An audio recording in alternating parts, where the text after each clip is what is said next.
What's up, everybody? This is Ryan again. This is actually a follow-up video to my last video, which was created about a year ago, which was about how to create a custom audience in Facebook, or like how to upload a custom list of people from like Shopify or from whatever into Meta.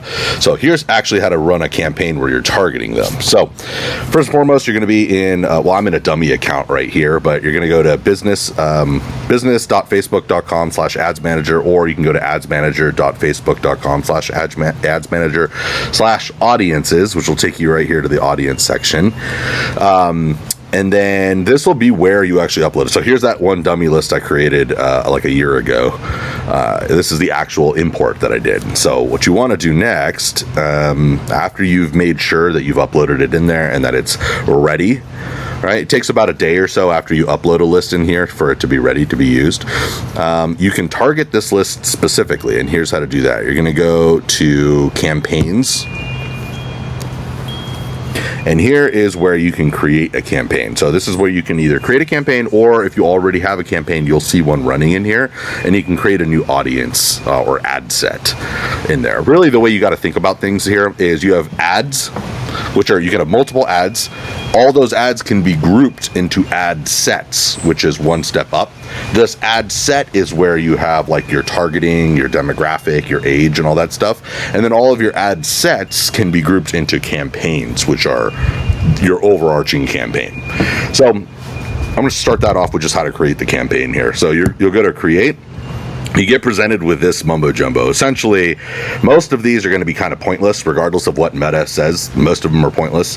Awareness and traffic and engagement are all really just pointless. If you're trying to sell anything or trying to get any kind of leads, I'm not saying that there's not a use case for these. Like, eventually there is, but if you're on a limited budget, you're probably not going to get the bang for your buck. And if you talk to Meta, or if you talk to the reps on the phone, they're going to tell you to do these, and it's a complete waste of money. So essentially what each one of these campaign objectives are, you kind of have to think of it like in a horse race. If you're dangling a carrot in front of that horse to get it to go, what is that carrot? Like, what's that incentive that you want? The algorithm, what's that incentive that you want Meta's AI to try to serve your ads and try to get a positive reinforcement for? I hope that kind of makes sense. Meaning, like, if you focus on traffic, if you optimize for traffic, every time someone clicks your ad, Facebook's AI, the algorithm, will go, oh, awesome, I'm going to get more people to click on this ad. Cool. That's not really purchasing anything on your site. That's just getting traffic to your site. Again, not bad, but the quality of those clicks, like the kinds of people who come to your site, are just kind of idiots. They don't actually know what they're doing. They're not really interested in your product. Sometimes they just accidentally clicked. Engagement's another one. Like, engagement too. Okay, cool. You get a like on your Facebook post. That's not really, you're not selling anything. You're not really getting any leads. You're just getting likes. You're getting comments. You're getting video views if you're watching a video. But if you look at the time, how long they've watched, most people drop off after like 3 or 4 seconds anyway. So again, the carrot here, the incentive for this campaign type, is to try to get people to watch for like 2 or 3 seconds. That's not really what you want. Awareness is much of the same. Leads is okay. Like, leads is one to pay attention to. App promotion, if you're promoting an app, that one's worthwhile. And then sales, for the most part, this used to be called conversions, but now it's called sales. This is like the main one you want. So if you're selling anything, this is what you want. If you are trying to get leads, this is what you want. If you're trying to promote an app, this is what you want. So for now, I'll go with sales, for example. So next, you're going to hit continue. Here, you get a couple options. The first one is Meta tries to do everything for you, which only really works if you already have really strong performance. If you don't have really good performance, I would go with manual setup. And usually if you have good performance, you're probably not watching this video anyway, because you know what you're doing. No offense. So for the most part, I would go through the manual one. This is just Facebook's way of trying to like take your money easily. So I would go through the manual setup. It's really not that much more work. I'll show you here. So first and foremost, you're going to create a campaign name. So we'll call this like sample campaign, and I'll call it conversions. Actually, you know what? It's better to use this underscore thing. If you're ever going to pull this data into Google Analytics later down the line, save yourself some time and use spaces. Don't use spaces. Use these little underscores. So no conversions, whatever. And I'll put a date. Put like what? 6.24.24. That's 24th. Cool. Categories. So now here, if you have a credit card type of company, if you're trying to create ads that are driving for like employment, or like talking about like selling a house or like renting a house, or if you're doing any kind of political ads, you have to do this special category stuff. This is mainly because Facebook got in trouble back in like 2016 for like allowing anyone to run political ads, which was crazy. So anyway, they've made some changes now. Again, this probably doesn't apply to like 99% of you, so you can probably just skip this. If you do, then you got to go through the declaring categories. You have to fork over your ID and all that stuff to them. Leave this as auction, leave this as sales. This is again where you could go back and change this if you decided to do leads or whatever, but we're going to keep that as there. Catalog, we can touch on this later, but I would leave that off for right now. Don't worry about A/B testing. For your daily budget, this is totally up to you. It's better to do daily budget than it is lifetime budget. I would rather you do daily budgets. So, you know, like $33 a day or so, somewhere in that range. That's probably a decent place to start if you can afford it. But the way you think about your budget really needs to just be, all these platforms are about data. Meta, Google, doesn't matter what you're advertising on, it's all about data. It's how quickly can you get data into the platform. The less money you spend, the more days you have to spend to try to get the data into the, and I'm talking about sales data, people who come to your site and like add to cart but maybe don't purchase, that counts as a data point. People who come to your site in the first place, that counts as a data point.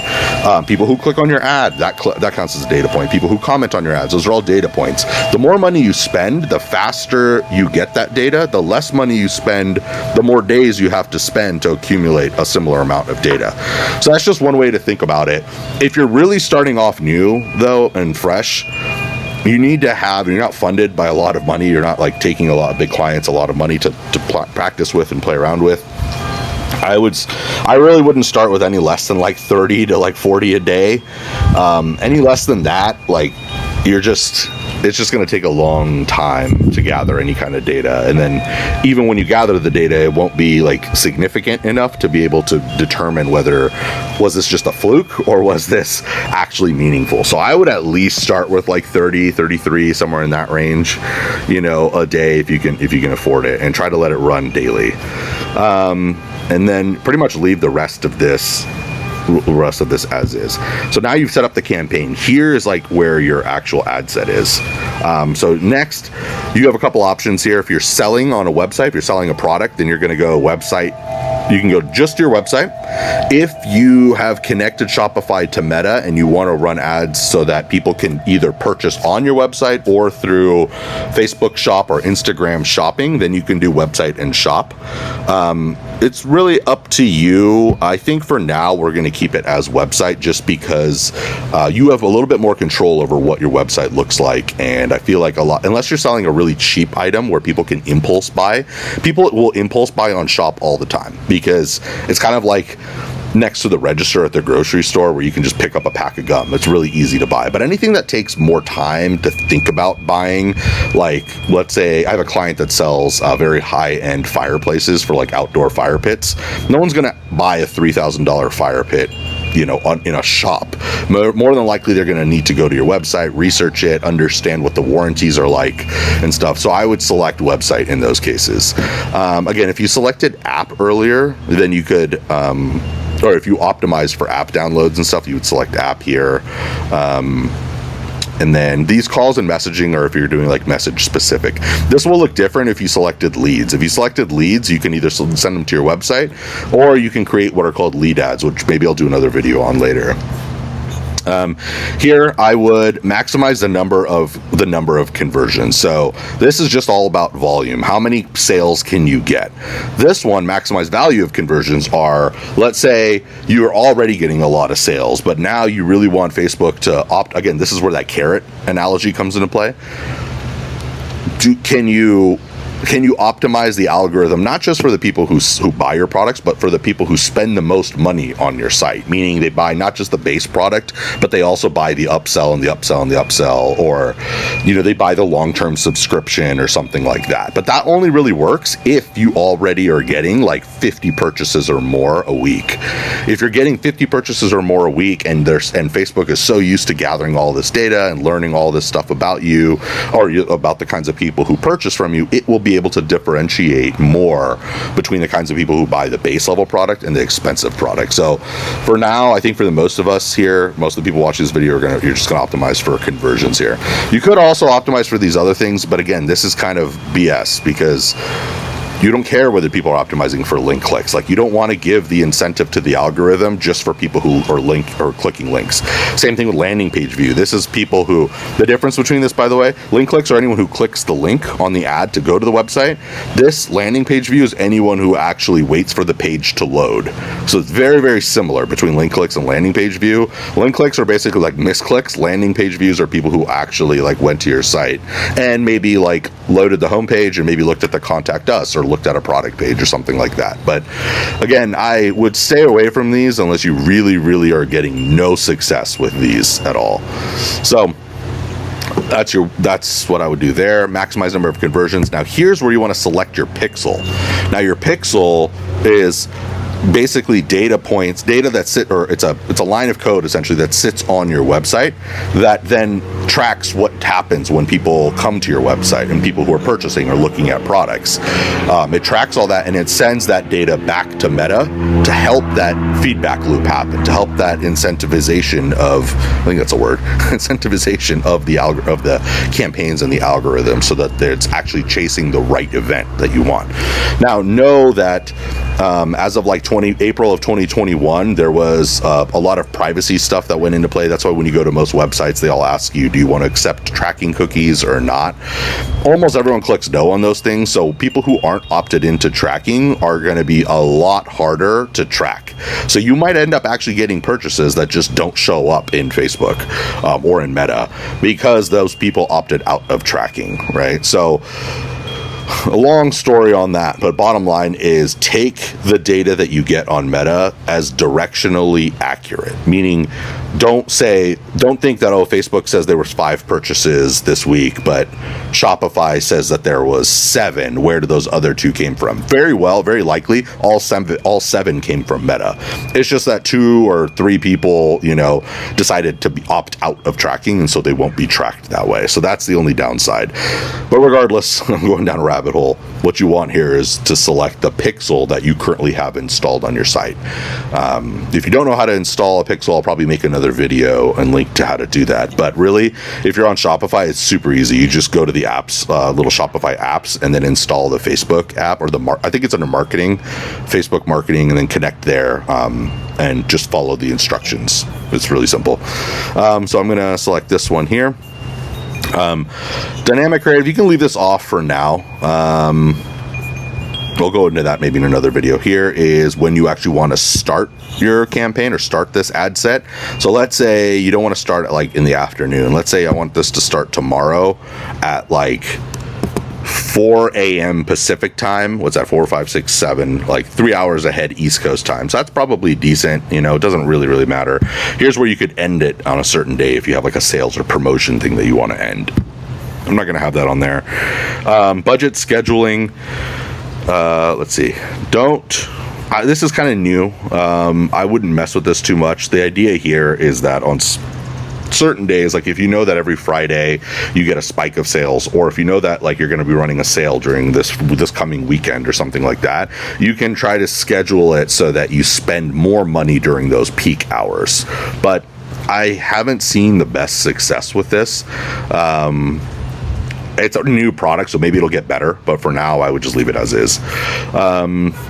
Cool. Here's where you do your location and your kind of geographic data. So you can do all of United States. You can do local, you could go down geographically, locally to a specific state or specific zip code or specific region that you wanted. It's up to you what you wanted to do here, but let's say you could also drop a pin, but let's say you wanted to do California you can do California, or let's say you wanted to do like San Diego, right? San Diego, you can go to a couple of things. You can do San Diego DMA, which is just basically I forgot what it is, but it's like the marketing region essentially for it. It's a marketing term. You can also exclude a certain location this way if you wanted to, right? My general consensus, or let's say you wanted like a specific city, like Oceanside, California, right? You could do this. You can also now go, what radius around this area do you want to promote? Like if you have a local store or like a service, like let's say you're like a plumbing business and you operate in a certain geographic region, this is how you can do that, right? But generally, if you have regular website, you can just go United States. There you go. You got the whole US there.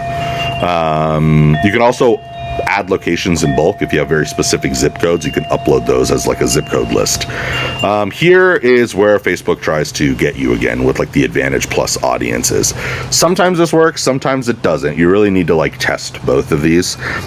It works better when you have a lot of purchases happening already, but you have a couple options. So if you leave it as is, basically what this is saying is that Facebook will take your suggestion on who you want to target. On who you want to target. So let's say this is like a pet brand. Let's say we have like dogs, like people interested in dogs, right? It'll take this and then it will go out and do its best to use this as a suggestion on who to find. You could also go here, and this is where you could upload your code. So this is where you can select that custom audience. So here's that example customer data. You can select that. Now, if I just do this, it's just targeting that list alone. And 18 to 65 is what I would leave it at if you have this on this list, because you don't care about age if you're doing that list, and you don't care about gender either if you're targeting that list. If, on the other hand, you want to just like target dogs again, I would leave this as is, and then I would just mess with this. Maybe like 18-year-olds don't have enough disposable income, so maybe you'll go up to like 24, somewhere in that range if you wanted to. Alternatively, you can go to the original audience option, which is, and again, they try to prompt you away from this because they're trying to influence you to do it their way. Again, I don't have a strong opinion, but I feel like you should probably do it the original way first and then try Advantage Plus audiences. So I'm going to go this, and it looks very, very similar. So here again, you have custom audiences, except now you're only going to be targeting people on this list. It's not going to go outside. It's still trying to get you to do it with this little check mark too. If you don't check mark this, you're only targeting people on this list. If you do check mark this, then it's going to target this, and it's going to probably try to find other people to like target as well. I would suggest, if you have enough people on this list alone and you just want to target them, then just leave it as is. If you do want to try to do more, then do that and that. It's up to you. You could also add additional things. So you can do example customer list, beyond that, and people who like dogs, for instance, or whatever interest you have. One thing that really sucks about using a customer list is you don't actually get to see. Oh, well, actually, take a look at this. So I'm getting an error because my sample list is too small, but that's because it's a sample list. You need to have like 1,000 people on that list anyway. So let's remove that for now. But you'll see like an estimated audience size. Generally, you want to try to keep it in the green. If you go too broad, you just have to spend a ton of money before you get anywhere. If you're too specific, you just won't, like Meta won't be able to deliver enough. It'll just be too confused on being too specific for an audience. So it's best to be on the green side or specific. It's worse to be too broad. Although there's an asterisk to that. There's sometimes you do actually want it to be broad, and that's okay. But for the most part, keep it to something like this. You could do like pet store and, dog food. And you could also do, like dog food, dog toys, for instance. That keeps it all within that range right there. And then here you have placements. So this is kind of interesting too. So with placements, you've got a couple options. By default, Facebook wants to put your ads everywhere. And again, they really try to incentivize you to put your ads everywhere. The thing you have to remember with Meta and Facebook in general is they get paid every time their ad is shown. Your ad is shown. Every 1,000 times that your ad is shown to anyone, Facebook takes a little bit of money from you. Not necessarily on whether they convert or whether they click. So Facebook is incentivized to show your ads in as many placements as possible. However, realistically, not all of those placements are quality placements, right? So I like to go into manual here, and I like to control where my ads show up. For instance, one of the places where I absolutely hate my ads for any of my clients to show up is in in-stream ads. In-stream ads are like when you're watching a video on Facebook or watching like a Facebook reel or like an Instagram reel or an Instagram video in general, and right in the middle of the video, right as it's getting to the good part that you're interested in, an ad pops up for like a pizza chain or something like that. And that's such a negative experience. I hate it so much that I have an immediate negative association with whatever brand is advertising in that spot, right? Like, who wouldn't? You want to watch the video. You're not trying to get an ad right then, especially when it's right in the middle of a video. So I always turn this off because I don't want my clients' products or my clients' ads to be immediately thought of in a negative way. So I just personally hate that one. It's my vendetta. Apps and sites. Apps and sites also is pretty trash, not gonna lie. Apps and sites are a lot of times that are reward videos for games. So you'll have, some teenage kids playing a video game, and in order to unlock more tokens for their character, they have to watch an ad real quick. They have no intentions of actually buying that product. They have no intentions of and doing anything else but playing that video game right now. So I don't really like to do that. I don't think that's a quality placement. Now, if I have a client that really wants just brand awareness and just awareness in general, sure, okay, you can do that. But I don't think that's going to drive a lot of results for you. So I turn that off. These are also very cheap placements. But I don't like those necessarily. Stories and Reels is fine, and Feeds is fine too. Feeds, the only place that's really like not high quality is going to be like Messenger Inbox. That one's already turned off here. And then there's Right Column, which is, we all remember people who log into Facebook, like on the Facebook page, there's the ads on the right column there, that little tiny spot. I don't think anyone really clicks on those. The data itself tells us that people don't typically buy from there anyway, so I don't really like to have that one on too much. But if it is, I don't really mind it. The other ones I really despise, those other placements, and I think most people would agree. Marketplace is an interesting one, because Marketplace, a lot of people will go to Facebook Marketplace to like look for a new dresser or something that someone is selling locally. So people are already kind of in that buying mode, and if you're trying to sell a dresser or a couch to someone who's actually actively looking for a couch, Marketplace could make that could be a good place to advertise your products. But for everyone else, I'd be hesitant. The key ones here are going to be Facebook feed, profile feed, Instagram feed, Instagram profile feed, Marketplace maybe, video feeds, okay, kind of, because it's not in the middle of a video, it's before a video starts, for instance, although a lot of people will skip it anyway. Right column, it's not going to get you much, but it doesn't really hurt to run there.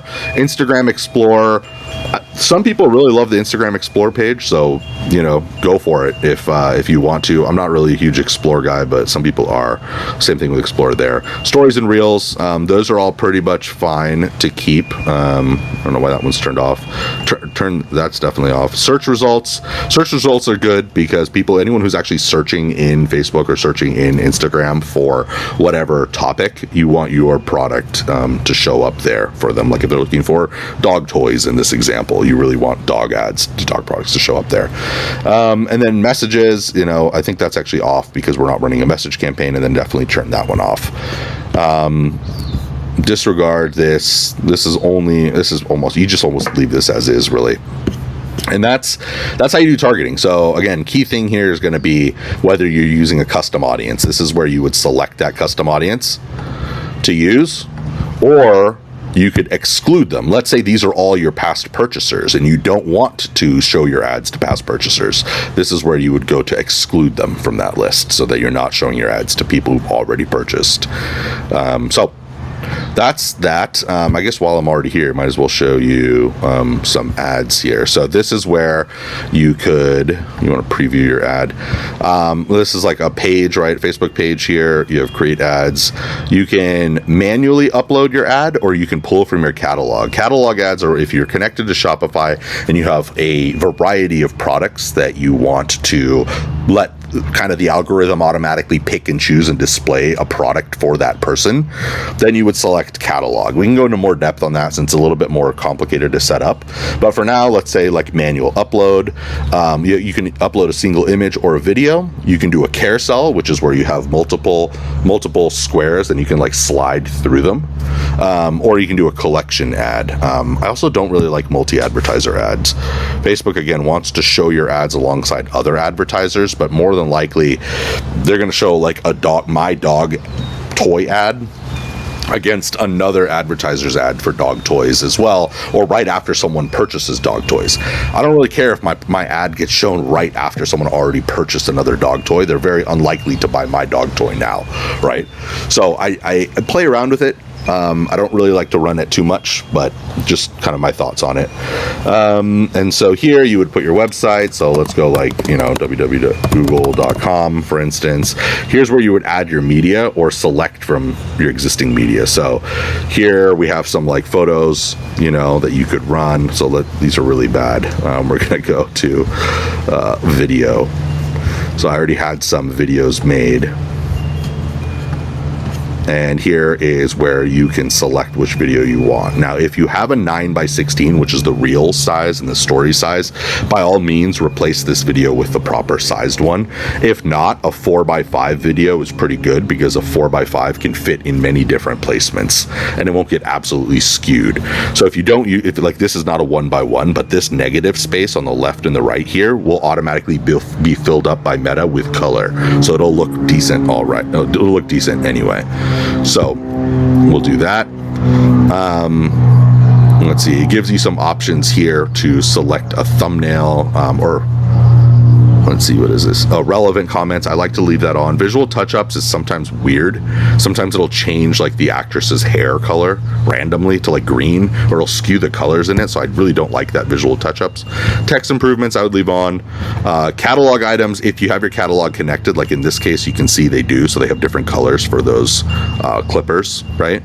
But if you don't have your catalog, either turn it off or make sure that your catalog is properly set up, which again, I can probably go into another video on later. So for now, I'll turn that one off. So we'll go done. And you can include view attribution, one day engaged view. That's just anyone who watched a good portion of this video and then later like opened up like Safari or Google Chrome and went to your website and made a purchase. Facebook will count that even if they like opted out, because it'll make enough connections in the background to determine that this person probably had a high likelihood of converting because they watched like 80% or 75% of your video. One key thing I would say here is when you upload your video, make sure your thumbnail, so you have a couple options. Automatic, Meta tries to pick the thumbnail for you, but sometimes it picks really, really weird thumbnails. So if you have a really good thumbnail, I would select that manually and I would upload that as a dedicated thumbnail, and I would test the thumbnail. I would test lots of different variations of the thumbnail because that's really, really important. If, however, you want to go for speed, automatic is okay. It'll do its best to try to like pick between one. But see, like here, like her face is kind of like in the middle of a sentence. Like this one, maybe it's more curious. I don't know, it's kind of weird. This, no one's going to click on because you don't even know what this is. So if Facebook spends some time with this, no one's going to click on this thumbnail. This one too, no one's probably going to click on this thumbnail. I mean, they might see the cute dog here. Like this is probably a decent thumbnail. This one too, maybe. I guess this is probably the best thumbnail by default. But yeah, if you had better thumbnails that you wanted to create in Canva with some like writing on it, then by all means, like upload them that way. Or you can select them if they've already chosen, or you can just let Meta automatically choose. So I'm going to choose that one there. And I'm going to save it. And so that'll be the thumbnail that's shown up here. Here's where you put your primary text. We can do another video about like how to write ad copy, but essentially key things you want to think through are, how does the product make people feel? That would be like one variation. So we'll talk about how does the product make you feel, and then you can do another one for a primary. This is like where primary check shows up. It's up here at the top. Another one could be like value props about the product. You could put quotes or testimonials about the product. Now, of course, I'm just writing this here. You would actually put in real testimonials or real quotes about the product. And here's some AI stuff that Meta is like generating. Feel free to use. I mean, this is just based off of my input here, but this will get better if you actually put real information about your product. Here you can put your headline. So this is a headline. It will show up right here. You can put up, and I think this is like 45 characters or so is best, and actually adding an emoji here does really well. So like that's a really, like something like that, right? You put like an actual eye-catching headline. The way psychologically, the way people approach ads, whether we all want to admit it or not, we see this. We see the video, we see the person in the video, then our eyes go to the headline, then our eyes go to the copy here, then our eyes go to the CTA button. Right? So what's most important, 75% of the success of an ad is going to be the video. And in fact, the video is going to, the first 3 to 5 seconds of the video are all that really matter, because if people don't watch if you can't get people to watch past 3 or 5 seconds of the video, no one's going to watch the rest of the video anyway. So the first 3 to 5 seconds of a video are the most important of it. And in an ad, videos tend to outperform static images. But in this case, this video is, this is where the attention goes. You see a young girl with her dog and holding up a product. So that's attention grabbing of some sort. It's alluring. Like what is she talking about here? Then here you would have like a better headline where you won't believe you won't believe how well this product works. God, that is bad copy. I can't think of something. Use ChatGPT.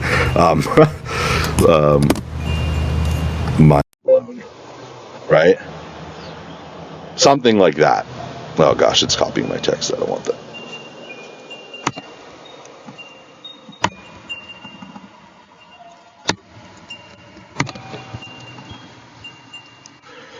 Turn off. Thank you. Okay.